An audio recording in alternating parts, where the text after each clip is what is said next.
Matrices में next जो topic है हमारा वो है ट्रांसपोज। ट्रांसपोज का मतलब होता है कि किसी भी मैट्रिक्स में मैं रोज और कॉलम्स को आपस में इंटरचेंज कर दूंगा, उसी को हम लोग बोलते हैं ट्रांसपोज।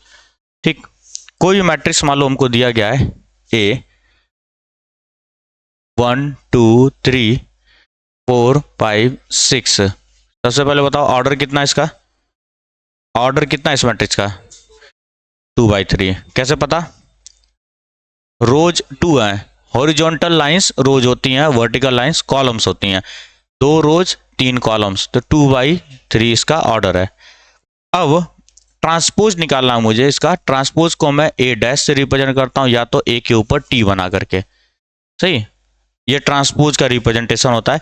ट्रांसपोज में हम लोग क्या करते हैं, नंबर ऑफ रोज को नंबर ऑफ कॉलम्स में चेंज कर देते हैं।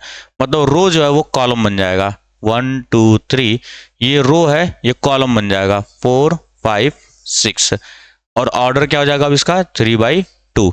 ठीक है, तो अगर मैं ऐसे बोलूं कि कोई एक मैट्रिक्स था ए आई जे जिसके एलिमेंट्स थे, ठीक है, और इसका जो ऑर्डर था m क्रॉस n, तो यहां पे ए ट्रांसपोज क्या हो जाता है, ए ट्रांसपोज हो जाएगा हमारा, देखो ये 1 1 पे था 1 1 पे रहेगा, ये 1 2 पे था, कहां बन गया 2 1 पे बन गया, तो यहां हो जाता है ए जे आई हो जाता है, और ऑर्डर क्या बन जाता है n क्रॉस m बन जाता है, ऑर्डर कन्वर्ट हो जाता है। ठीक, और जो हमारे प्रिंसिपल डायगोनल एलिमेंट्स होते हैं, प्रिंसिपल डायगोनल एलिमेंट मतलब 1 1 पे 2 2 पे 3 3 पे, उनका पोजीशन नहीं चेंज होता है, वो अपने ही पोजीशन में बने रहते हैं। देखो यहाँ पे 1 1 पे था 1 1 पे अभी भी है, ये कहाँ पे था 2 2 पे था, तो अभी भी कहाँ पर है 2 2 पर है, ये भी 2 2 पे ही अभी। तो जो प्रिंसिपल डायगोनल एलिमेंट्स होते हैं उनका प्लेस नहीं चेंज होता है, इसको अपने दिमाग में बिठा कर रखना है। ठीक, तो मैं यहाँ ये भी लिख देता हूँ i is not equals to J, यहाँ पे i is not equals to J, i और j बराबर नहीं होगा, ये जनरल फॉर्मेट होता है लिखने का। ठीक, तो क्या हो जाएगा, ऑर्डर रिवर्स हो जाता है, number of rose number of columns हो जाते हैं। ठीक, अब अगला जो है हमारा इक्वालिटी ऑफ मैट्रिसेज है। नाम से ही पता चल रहा है इक्वालिटी, इक्वालिटी का मतलब क्या होता है इक्वल, और इक्वल का मतलब क्या हो गया, जहां पे LHS और RHS दोनों होंगे, जहां पे लेफ्ट साइड और राइट साइड दोनों ही होंगे, तो वहां पे क्या करते हैं हम लोग कि लेफ्ट में जो चीजें हैं वो राइट के बराबर हो जाएंगी। इक्वलिटी ऑफ मैट्रिक्स का मतलब सबसे पहले समझो कि ऑर्डर सेम होगा, दो मैट्रिक्स दिए गए होंगे और बीच में इक्वल का साइन लगाया होगा, ऑर्डर सेम होना चाहिए उनका। जैसे मैं एग्जांपल लेता हूं, अगर ए मैट्रिक्स दिया गया है 1 2 3 4, और एक बी मैट्रिक्स मुझे दिया गया है, सपोज करो x y z w, ये एक मैट्रिक्स मुझे दिया गया, और अगर क्वेश्चन ने बोल दिया कि both matrices are equal, both matrices are equal, that means A equal B, यही होता है इक्वलिटी का मतलब। इक्वलिटी का मतलब क्या है, लेफ्ट साइड राइट साइड के बराबर में है, तो वैल्यूज को पुट करेंगे 1 2 3 4 is equal to x y z w, ये दोनों आपस में क्या है सर, बराबर है, ये दोनों आपस में बराबर हैं। इसका मतलब देखो क्या होता है, सबसे पहले काम ऑर्डर सेम होना चाहिए, ये कितने का है 2/2 का है, और ये कितने का है 2/2। सबसे पहला काम तुमको यही चेक करना है क्या ऑर्डर सेम है कि नहीं है, अगर ऑर्डर सेम नहीं है तो इक्वल नहीं होने वाला है। ठीक है, ऑर्डर अगर सेम हो गया, उसके बाद हम लोग क्या देखते हैं कि एलिमेंट्स, जो भी एलिमेंट है, यहाँ 1 1 पे कौन रखा गया है 1 है, यहाँ 1 1 पे कौन है x है, तो x मस्ट भी बराबर टू 1, इक्वलिटी है। सही है, कैसे प्रूफ करते हैं हम लोग, या क्वेश्चंस आते हैं इस पे। y की वैल्यू क्या हो जाएगी 2, कंपेयर करेंगे हम, z की वैल्यू 3 और w की वैल्यू 4, तो ऐसे क्वेश्चंस आते हैं जहां पे वैल्यूज को निकालना होता है हमको, बात आती है समझ में। तो इक्वालिटी ऑफ मैट्रिक्स यही होता है। अब जैसे क्वेश्चन भी दिया गया है इसी तरीके से वो कर लोगे तुम। अब हमारा जो नेक्स्ट टॉपिक है सेम इसी तरह का एग्जांपल भी दिया गया है। याद रखना, जब भी दो मैट्रिसेस इक्वल हैं उनके करस्पॉन्डिंग एलिमेंट्स भी सेम होने चाहिए, साथ साथ ऑर्डर सेम होना चाहिए। सबसे पहला काम तुमको ऑर्डर को मैच करवाना है। ऑर्डर सेम है अगर, तो देन हम लोग जाएंगे एलिमेंट्स के लिए कि करस्पॉन्डिंग लोकेशंस पे जो भी एलिमेंट्स रखे गए हैं वो भी क्या होने चाहिए, हमारे बराबर होना चाहिए। मतलब 1-1 पोजीशन पे जो एलिमेंट है वो दोनों ही मैट्रिसेस में सेम होना चाहिए, 2-2 पोजीशन पे सेम होना चाहिए, 3-3 पोजीशन पे सेम होना चाहिए, 4-4 पोजीशन पे भी सेम होना चाहिए। आती इतनी बात समझ में। अब नेक्स्ट जो टॉपिक है हमारा वो है addition and subtraction of matrices. Simple है, जैसे तुम जोड़ घटाना करते हो, क्योंकि मैट्रिसेस क्या है, अलजेब्रा का ही पार्ट होता है। मैट्रिक्स जो है ना वो अलजेब्रा का ही पार्ट है। तो जैसे अलजेब्रा में जोड़ते घटाते गुणा भाग करते हैं, सेम वही सारा का सारा यहाँ पर भी फंडा यूज होता है। तो हमारा जो नेक्स्ट टॉपिक हो गया वो हो गया addition and subtraction of matrices. तो उसको देख लेते हैं जरा। एडिशन और सब्ट्रैक्शन एक ही बता रहा हूं दोनों को, addition and subtraction of matrices. कैसे मैं ऐड या सब्ट्रैक्ट करूंगा। सपोज करो मेरा एक मैट्रिक्स है ए 1 2 3 4 5 6, 3 का ले लेते हैं 7 8 9, ये एक मैट्रिक्स है। और बी मैट्रिक्स मैंने लिया 9 8 7 6 5 4 3 2 1, ये दो मैट्रिक्स लिए मैंने। ठीक, अब सबसे पहला चीज, एडिशन और सब्ट्रैक्शन तभी पॉसिबल होगा जब दोनों ही मैट्रिसेस का ऑर्डर सेम होगा। तब तक तुम ऐड या सब्ट्रैक्ट नहीं कर सकते हो जब तक कि ऑर्डर ना सेम हो। तो सबसे पहली चीज क्या देखी जाएगी, फॉर एडिशन और सब्ट्रैक्शन, फॉर एडिशन और सब्ट्रैक्शन ऑर्डर ऑफ मैट्रिसेस जितने भी दिए गए हों मस्ट बी सेम। मैट्रिक्स का ऑर्डर सेम होना चाहिए तभी ऐड होगा, वरना ऐड नहीं होगा। ठीक, यहां पर देखो कितना ऑर्डर है इसका, 3/3 है। यहां पे कितना है, 3/3 है। तो अब इसको बोलने का एक तरीका होता है, या तो तुम बोलो कि ऑर्डर है 3/3, या तुम ये लिख दो स्क्वायर मैट्रिक्स ऑफ ऑर्डर 3, तो भी बात कन्वे हो जाएगी। ठीक है, या तो तुम बोलो 3/3, या तो तुम बोलो matrix square matrix of order 3, दोनों का मतलब एक ही चीज होता है। स्क्वायर बोल दिया तो ऑलरेडी पता है कि नंबर ऑफ रोज और नंबर ऑफ कॉलम्स क्या है, इक्वल है। या तो तुम 3/3 बोलो, या तो बोल दो स्क्वायर मैट्रिक्स ऑफ ऑर्डर 3, दोनों ही तरीका सही है। अब कैसे ऐड किया जाएगा सर, सबसे पहले मैं ऐड करना देखता है। ए प्लस बी, तो ए की जगह पे क्या लिखेंगे, ये मैट्रिक्स को लिख देंगे 1 2 3 4 5 6 7 8 9। मैट्रिक्स पे ऑपरेशंस करना बहुत आसान है, मैट्रिक्स बहुत इजी है, चैप्टर ये इजी है बहुत। 7 6 5 4 3 2 1, आती बात समझ में। जोड़ेंगे, हमेशा याद रखना जुड़ेगा या घटेगा कैसे, करस्पॉन्डिंग है। 1-1 का 1-1 से ही जुड़ेगा या घटेगा, 2-1-2 1-2 से होगा, 1-3 1-3 से होगा, 2-1 2-1 से होगा, 2-2 2-2 से होगा। ठीक, तो मैं जोड़ रहा हूं, ध्यान से देखना। दिस प्लस दिस 10 हो जाएगा, 2 + 8 10 हो जाएगा, 3 + 7 10 हो जाएगा, 4 + 6 10 हो जाएगा, 5 + 5 10 हो जाएगा, 6 + 4 10 हो जाएगा, 7 + 3 10 हो जाएगा, 8 + 2 10, 9 + 1 10। आती बात समझ में। तो हमेशा याद रखना करस्पॉन्डिंग एलिमेंट्स ही आपस में ऐड होते हैं। 1-1 वाला 1-1 से ही ऐड होगा, 1-2 वाला 1-2 से ऐड होगा, 1-3 वाला 1-3 से ऐड होगा। ठीक है, करस्पॉन्डिंग एलिमेंट्स ही ऐड होते हैं, और सेम यही काम करते हैं हम लोग जब हमें सब्ट्रैक्ट करना होगा।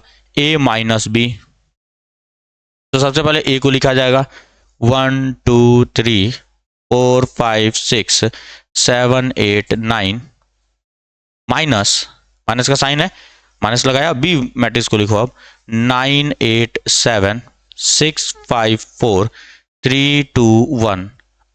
सब्ट्रैक्ट करने में भी सेम रूल होगा, सब्ट्रैक्ट करने में भी करस्पॉन्डिंग एलिमेंट से सब्ट्रैक्ट होता है। तो क्या होगा, 1 - 9 कितना हो जाएगा, -8 होगा, 2 - 8 -6 होगा, 3 - 7 -4 हो जाएगा। आती इतनी बात समझ में, और समझ में आ रहा होगा कैसे करना है। ठीक, 4 - 6 -2, 5 - 5 0, 6 - 4 2, 7 - 3 4, 8 - 2 6, 9 - 1 8। आ रही बात समझ में ना। तो इतना इजी है हमको जोड़ना या घटाना, मैट्रिसेस को जोड़ना या घटाना। अब देखो क्लास 8th 9th 7th में तो लोअर क्लासेस में तुमको ये बात पढ़ाई गई थी कि जो भी एडिशन या सब्ट्रैक्शन होता है ये कम्यूटेटिव प्रॉपर्टी को फॉलो करता है, एसोसिएटिव प्रॉपर्टी को फॉलो करता है, और क्योंकि मैट्रिसेस जो है हमारा अलजेब्रा का ही पार्ट है तो यहाँ पर भी क्या होती है, सारी चीजें एप्लीकेबल है। कम्यूटेटिव प्रॉपर्टी फॉलो करेगा, मतलब a प्लस बी करो चाहे b प्लस a करो, बात बराबर है। चाहे a को b से जोड़ो चाहे b को a से जोड़ो, answer will remain same. a plus B plus c करो, मतलब अगर 3 मैट्रिसेस दिए गए तो एक काम तुम कर सकते हो, पहले b प्लस c को जोड़ लो फिर a से जोड़ो, या a प्लस बी को जोड़ लो फिर c से जोड़ो, बात वही है, बात वही है। आंसर में कोई चेंज नहीं आने वाला है। और सबको पता है सब्ट्रैक्शन कम्यूटेटिव प्रॉपर्टी को फॉलो नहीं करता है, a माइनस बी माइनस ए के बराबर नहीं होता है। जो भी अलजेब्रा में पढ़ाई गई चीजें सारी की सारी यहाँ पर भी एप्लीकेबल है, इक्वली सारी की सारी चीजें एप्लीकेबल है। ठीक, अब इसमें एक चीज आता है एडिटिव आइडेंटिटी और additive inverse. Additive identity, additive inverse, ये भी तुम लोग बचपन में पढ़े हो। एडिटिव आइडेंटिटी का मतलब क्या हुआ, आइडेंटिटी का मतलब होता है पहचान, होता है ये कि मैं किसी नंबर में क्या जोड़ूं कि उसकी पहचान बनी रहे, मतलब मैं 4 में क्या जोड़ूं कि 4 बना रहे, अपनी पहचान न भूले वो। 0, सिंपल सी बात है, 0। तो मतलब अगर मैं कह रहा हूं तुमसे कि एक नंबर है 4, मैं इसमें क्या जोड़ दूं कि ये वापस से 4 ही बना रहे, तो 0 होगा कि नहीं। इसी को बोला जाता है एडिटिव आइडेंटिटी। इसको क्या बोलते हैं हम, additive identity. 0 is additive identity of 4, additive identity of 4, इसी को बोला गया 4 प्लस 0 विल रिमेन 4। सेम यही चीज आएगा, मैं एक मैट्रिक्स में क्या जोड़ूं कि मैट्रिक्स की वैल्यू वही बनी रहे, मैं एक मैट्रिक्स में क्या जोड़ूं कि वैल्यू सेम वही बना रहे, 0, क्योंकि अलजेब्रा ही है ये, सिंपल। आगे बोला गया है एडिटिव इनवर्स। अब एडिटिव इनवर्स का मतलब क्या होता है कि मैं 4 में क्या जोड़ूं कि वो 0 बन जाए, इनवर्स हो जाए। इनवर्स का मतलब क्या हो गया, 0 होना। इनवर्स का मतलब हो गया 0 होना। मैं 4 में क्या जोड़ूं कि ये 0 हो जाए, तो सर -4 जोड़ूंगा कि नहीं जोड़ूंगा, तो -4 क्या हो जाता है हमारा, एडिटिव इनवर्स हो जाता है, additive inverse of 4, additive inverse of 4। अब इसको मैट्रिक्स में कैसे यूज करेंगे, एक क्वेश्चन देख लेते हैं। एक क्वेश्चन देख लिया जाए। मान लो कि अगर एक मैट्रिक्स दिया गया है हमें, a इज इक्वल्स टू 4 -2 -7 3, ये एक मैट्रिक्स दिया गया हमको, और मुझे इसका पूछा जा रहा है सबसे पहले पूछा जा रहा है इसका एडिटिव आइडेंटिटी क्या होगा। इसका एडिटिव आइडेंटिटी क्या होगा, 0 0 0 0, 4 बार 0 होगा। ठीक है, इसका एडिटिव आइडेंटिटी होगा, क्योंकि आइडेंटिटी बनी रहनी चाहिए, पहचान बनी रहनी चाहिए, नंबर बदलने नहीं चाहिए, तो एडिटिव आइडेंटिटी क्या हो जाएगा, 0 0 0 0। अब तुमसे पूछा गया एडिटिव इनवर्स बता दो बालक कितना होगा, एडिटिव इनवर्स कितना हो जाएगा, अब ये पूछा गया हमसे। तो एडिटिव इनवर्स का मतलब क्या होता है, इसमें मैं क्या जोड़ूं कि ये 0 हो जाए। अब कैसे सॉल्व करेंगे, सुन लो पहले कैसे सॉल्व किया जाएगा। तो हमको पता है ये a है, a में मैं मान लेता हूं x जोड़ा, a में मैंने x जोड़ा और ये क्या बन गया, 0 बन गया। एडिटिव इनवर्स का मतलब क्या हुआ कि a में मैंने x जोड़ा तो ये 0 बन गया। वैल्यूज को पुट कर लो, यहां पे वैल्यूज को पुट करो, 4 -2